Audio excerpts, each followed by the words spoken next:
I met Eric at the Columbus Comic Convention in 2021. And honestly, it was like finding the perfect setup.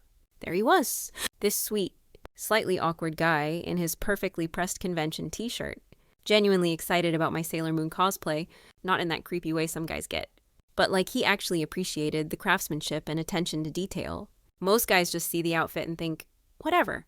But Eric was asking about the fabric choices and complimenting the wig styling. It was refreshing, and more importantly, it told me everything I needed to know about him. He was safe, stable, the kind of guy who would worship the ground I walked on without asking too many complicated questions. When he nervously asked for my number after we spent 2 hours talking about anime and comic storylines, I could practically see the hearts in his eyes. I feel like I've known you forever, I told him, which wasn't exactly true, but it was exactly what he needed to hear. The way his whole face lit up. Perfect. Eric texted me that same night, then called the next day, and honestly, the attention was intoxicating. Not because I was desperate or anything, but because it felt so effortless. He would send me good morning texts, ask about my graphic design classes, remember little details about my day. It was like having a personal cheerleader who also happened to be completely devoted to making me happy. We'd text constantly throughout the day, and he'd call every evening just to hear about whatever random thing had happened to me. The early months were exactly what I wanted them to be. Eric would drive over an hour just to take me to dinner somewhere I mentioned wanting to try. He'd bring me little gifts from the comic shop, always something thoughtful that showed he'd been listening. When I posted photos of us together, his friends would comment about how lucky he was. And honestly, they weren't wrong. I looked amazing next to him. And more importantly, he knew it. But here's the thing about having someone completely devoted to you. It's wonderful, but it's not everything. I'm 21 years old. I'm in college. I'm figuring out who I am and what I want. Eric was perfect for the girlfriend experience. But that doesn't mean I should have to limit myself to just one person's attention, right? I started keeping my phone face down when we were together. Not because I was doing anything wrong, but because I deserved some privacy. The comments on my Instagram were getting more and more flattering.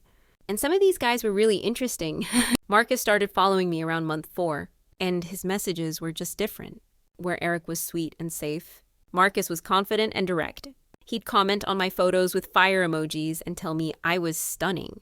When I posted a particularly good selfie, Eric would heart it and maybe comment something like beautiful, as always, but Marcus would slide into my DMs talking about how I deserve to be spoiled, how a girl like me should be living it up instead of staying home every weekend. Around 6 months in, I started going out more with my girlfriends. Girls' nights. You know, Eric would always ask if he could come along, but honestly, having your boyfriend tag along to girls' night kind of defeats the purpose. These were my opportunities to dress up, feel attractive, remind myself that I had options. Sarah and Jessica totally understood. They'd cover for me when I wanted to grab drinks with some guy I'd met online, or when I needed space to explore what else was out there. The first real test came after one of those nights, and I'd met up with this guy Trevor who'd been messaging me for weeks, and things got a little more physical than I'd planned. Nothing serious, just some making out. But apparently he'd gotten a little carried away and left a mark on my neck. I didn't even notice it until Eric pointed it out the next morning. "What's that on your neck?" he asked, and I could hear the concern in his voice. Not accusation, just worry, which somehow made it easier. Oh, that, and I burned myself with my curling iron yesterday morning. I was rushing to get ready and totally didn't pay attention. The lie came out so smoothly, I almost believed it myself. Eric looked at it for another second, then just nodded and asked if it hurt. That's the thing about Eric. He wanted to believe me, so he did. It was actually kind of sweet how much he trusted me. But I could tell he was starting to notice things. The way I'd flip my phone over when he walked into the room, how I'd step away to take certain calls, the fact that I was suddenly busier on weekends and less available for his spontaneous date ideas. He never said anything directly, but I'd catch him watching me sometimes with this confused expression, like he was trying to figure out a puzzle. The Instagram situation was getting more intense too. I'd post a photo, and within minutes there'd be dozens of comments from guys telling me how gorgeous I was, how lucky my boyfriend was, asking if I was single. Eric would see these comments and get this tight look around his eyes. But whenever he brought it up, I'd just laugh it off. They're just being friendly. Babe, you don't need to be so insecure about random internet comments. That usually shut him down. Because Eric hated the idea of seeming controlling or jealous. He'd apologize for bringing it up, and I'd give him a kiss and tell him he was being silly. Crisis averted. and I could go back to enjoying all the attention I was getting. Marcus was becoming more persistent, though his messages went from casual flirting to actual plans. He wanted to take me out to dinner at places that would cost Eric a month's salary. He wanted to fly me places for the weekend. He kept talking about how I deserve better than hiding my light under a bushel, whatever that meant. The point was, he saw my potential in ways that Eric just didn't. When Marcus offered to take me to Florida for a long weekend, I knew I had to be smart about it. Eric and I had been together for a little over a year at that point, and he was getting more comfortable asking questions about my schedule and my plans. But I also knew he respected my independence. It was one of the things he said he loved about me. I'm thinking about taking a solo trip to Florida. I told him over dinner one night. Just me, some beach time. Maybe do some of that soul-searching stuff people are always talking about. Eric's face did this thing where he tried to hide his disappointment behind supportiveness. That sounds really good for you. You've been so stressed with school and everything. How long were you thinking? Just a long weekend. Thursday through Monday. Maybe. I reached across the table and took his hand. I know it's not ideal timing, but I feel like I need some space to think about what I want my life to look like. You know, he squeezed my hand and nodded. I think that's really mature of you. I'll miss you like crazy. But if it's what you need, then you should definitely go. See, this is why Eric was perfect for certain things. He supported my independence even when it was inconvenient for him. Marcus would never be that understanding. But then again, Marcus would never need to be because he'd be right there with me. The Florida trip was everything I'd hoped it would be. Marcus had booked us this amazing resort right on the beach, with room service and spa treatments and everything. He didn't expect me to split costs or feel guilty about ordering expensive wine with dinner. This was what being spoiled felt like. And honestly, I could get used to it. I'd been careful about managing my communication with Eric. I'd send him photos of the beach and my meals, text him good morning and good night, even FaceTime him once or twice to show him the sunset from my balcony. As far as he knew, I was having exactly the kind of restorative solo experience I'd promised him. But on Saturday night, Eric called right when Marcus and I were getting comfortable back in the room. We'd had an amazing dinner and way too much wine, and Marcus was being particularly charming and handsy. When my phone started ringing with Eric's contact photo, I almost ignored it. But I knew that would seem weird since I'd been answering his calls all weekend. Hey, babe, I said, stepping slightly away from Marcus, but not enough to seem suspicious on camera. What's up? Eric's face appeared on my screen, and I could tell he was in his apartment, probably getting ready for bed. Just wanted to see your face and say goodnight to you. How was your date?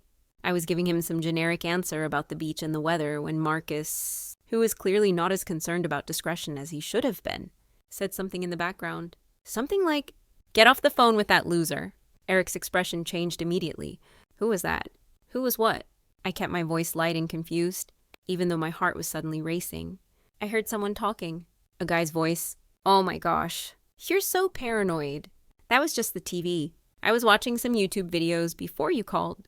The lie came out automatically, and I even managed to sound slightly annoyed that he was questioning me. Seriously, Eric, you're hearing things. He stared at me through the screen for what felt like forever, and I could practically see him talking himself out of trusting his own ears. Finally, he nodded. Sorry, I guess I'm just tired. The connection was probably weird. Probably, I agreed. Look, I'm exhausted too. Can I call you tomorrow? After I hung up. Marcus was laughing. That guy is really that gullible. He trusts me. I said, but something about the whole interaction had left me feeling unsettled, not guilty. Exactly. But aware that I was getting a little sloppy with my management of the situation, Sunday night was our last night in Florida. And Marcus had planned this whole romantic evening. Expensive dinner, champagne, the works. I may have gotten a little carried away with the drinking, because the next thing I remember clearly was waking up in the hotel bed with my head pounding and my phone ringing. Except it wasn't next to me where I'd left it. Marcus was holding it, and he was answering it. Hello, he said into my phone, and I could hear Eric's voice on the other end, tinny and confused. Hi. I'm looking for Chloe. This is her boyfriend, Eric. I was trying to sit up and grab the phone, but Marcus held up a hand to stop me. Then he said the words that I knew, even in my hungover state. We're gonna ruin everything.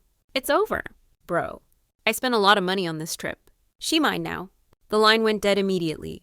I grabbed the phone from Marcus and tried calling Eric back, but it went straight to voicemail. Then I tried texting him, but the messages showed as undelivered, within what couldn't have been more than 10 minutes. Eric had blocked me on everything. phone, Instagram, Facebook, Snapchat, everything. What the hell is wrong with you?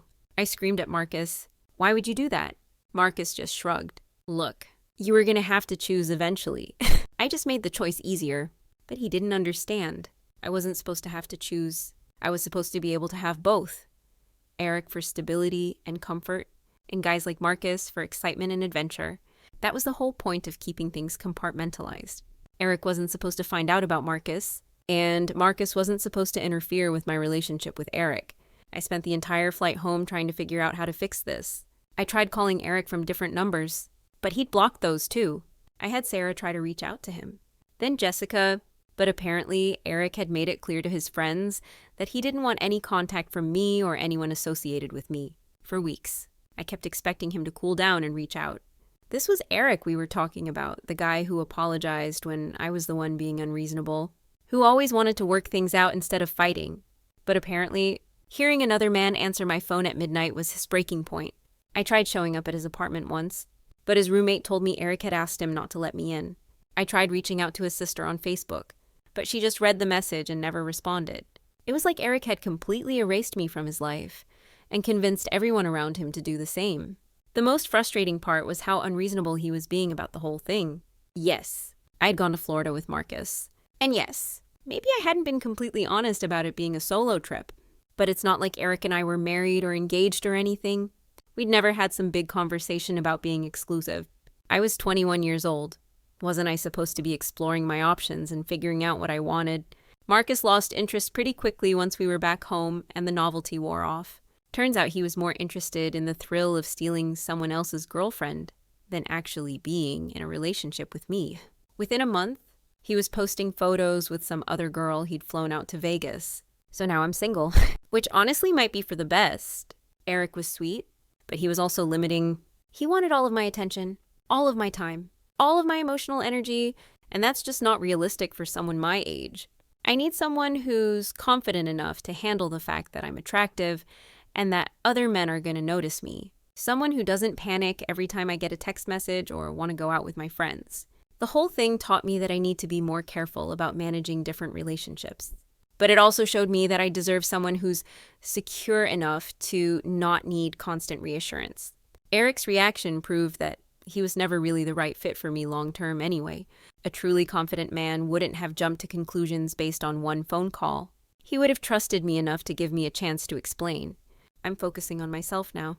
My classes, my social media presence, meeting new people who appreciate what I have to offer.